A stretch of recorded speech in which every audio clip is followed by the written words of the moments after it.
तर आपण पाहतोय अतिवृष्टीने उद्ध्वस्त झालेला बळीराजा सैरभैर झालाय। उभं पीक पाण्यात गेल्यानं बळीराजा टाहो फोडतोय।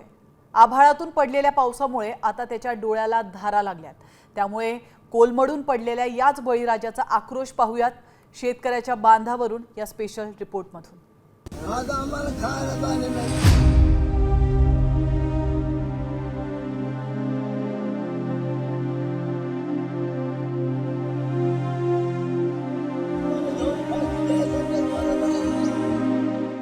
हा आहे अतिवृष्टीनं उद्ध्वस्त झालेल्या बळीराजाचा आक्रोश।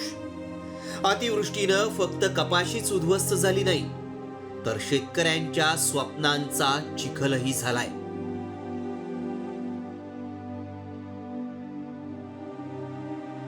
हे चिखलाने माखलेले पाय आणि ही अवस्था सध्या शेतकऱ्याची संपूर्ण राज्यामध्ये आपल्याला पाहायला मिळते। हातामध्ये एक कपाशीचं पीक आहे आणि हे पीक पूर्णतः वाया गेलेलं आहे। याच चिखलानं माखलेल्या अतिवृष्टीनं खचलेल्या बळीराजाचा हा उद्वेग। जमीन आम्हाला सोडून जायची पाळी आली। काय याच्यात राहिलंच काय? काय खाता काय? मड खाता काय? सरकार केव्हा द्यायचं आणि केव्हा नाही? आज देईन आणि उद्या देईन, दिवाळीला देतं का? आम्ही मेल्यावर देतंय काय सांगावं सरकारचं? मात्र सरकार माणसाचा मृत्यू झाल्यानंतर 4 लाख देतं, 5 लाख देतं, मात्र तो जिवंत असताना कुठलीही मदत करत नाही, असं म्हणणं जे आहे ते या सर्व शेतकऱ्यांचं। आणि ही सगळी परिस्थिती जी आहे ती सध्या आपल्याला हिरापूरमध्ये पाहायला मिळते। हिरापूरच्या राजेंद्र ओडमारेंचा कित्येक एकरावरचा ऊस पुराच्या पाण्यात वाहून गेलाय। आता आम्ही जगायचं कसं असा सवाल ओलावलेल्या डोळ्यांनी राजेंद्र ओडमारे करतायत। आता काहीच उरलं नाही। आमचे लेकरं बाळ फार ह्यात गेले, पाण्यात गेल्यासारखं झालं। आलेला तोंडातला घास आमचा सगळं निघून गेलेला आहे।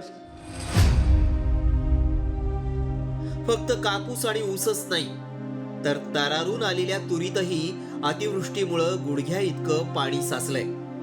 त्यामुळे हातातोंडाशी आलेल्या घासाची पुरती माती झालीय। बघितलं का पाणी? साऱ्या संत्रीच्या झाडं गेल्या, साऱ्या घरात देवा भोवताली पाणी शिरलंय। गरीबाचे मुंडके मोडीत घर घरीत।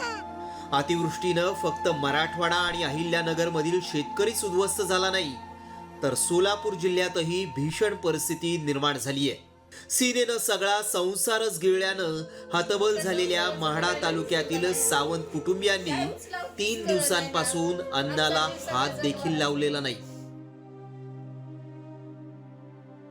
त्या संसाराचं बघायला ही सुद्धा नाही आम्हाला। काय उचलावतीच कळ नाही ना। खरं तर पाऊस लवकर झाला, त्यामुळे पेरणी ही लवकर झाली आणि आता पीक तरारून आलं। त्यामुळे डोक्यावरचं 10 लाखांचं कर्ज फिटेल अशी आशा निर्माण झाली होती। मात्र आता सगळं काही संपल्याची हतबलता हरिराम मुंताळ या शेतकऱ्याच्या चेहऱ्यावर दिसतीये। ही कपाशी विक्रीसाठी येणार होती, ती पूर्ण मातीमोल झाली आहे। काय परिस्थिती? सगळी गोळा करता होणार आहे का सगळं? साहेब काय होणार माझं ह्याच्यावर सांगा ना तुम्ही। ह्याच्यावर काय होणार? हां, शेतीवर काय होणार? माझं सगळं गाया ते उत्पन्न होतं सगळं वाहून गेलं। सगळं काय राहिलं? माझ्या अंगावर 10 लाख रुपये कर्ज आहे। शेतकऱ्यांनी काय करावं? आता सरकारने याचं काहीतरी काळजी घ्यावा ना। अतिवृष्टीमुळे बळीराजा हतबल झालाय। सगळं काही हातातून निसटून गेल्यानं तो पुरता हतबल झालाय। त्यामुळे कोलमडून पडलेल्या बळीराजाला धीर देण्यासाठी सरकार मदत देईलच, पण आपल्या ताटातल्या भाकरीला जागून आपणही मोडून पडलेल्या बळीराजाला आधार देण्यासाठी मदतीचा हात पुढं करणं गरजेचं आहे। बीडहून सागर आव्हाड आणि योगेश काशीदसह भारत नागणे, साम टीव्ही न्यूज, सोलापूर।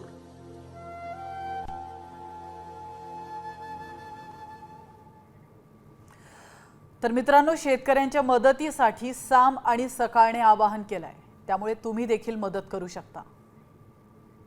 सकाळचं आवाहन, मदतीचा हात द्या। IDBI बँक, नाव सकाळ रिलीफ फंड, खाते क्रमांक 459100013026, IFC IBKL 0000459, शाखा बाजीराव रोड, पुणे।